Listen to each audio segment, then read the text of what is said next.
4-5 জন বান্ধবীর সাথে স্কুলে যাওয়ার কথা ছিল রামিসার। তখন খুঁজে পাচ্ছিলেন না তার মা।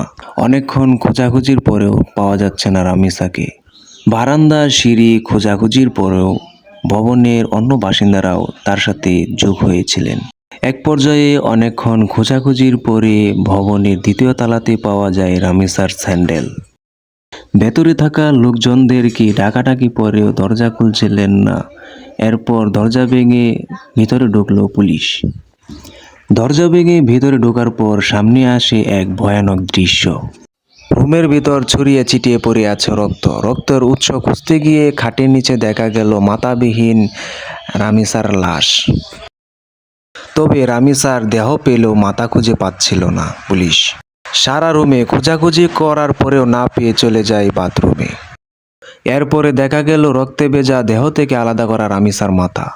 গত 3 দিন আগে রাজশাহী পল্লবী এলাকায় এই ঘটনাটি ঘটে। নিহত রামিসা পপুলার স্কুলের 2য় শ্রেণীর শিক্ষার্থী ছিলেন। পুলিশের কথা অনুযায়ী রামিসার মা দরজাতে নক করেন।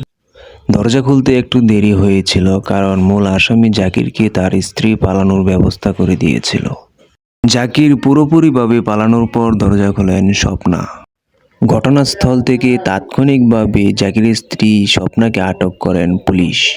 জানা গেছে 17 বছর ধরে এই ভবনে বসবাস করছেন রামিসার পরিবার।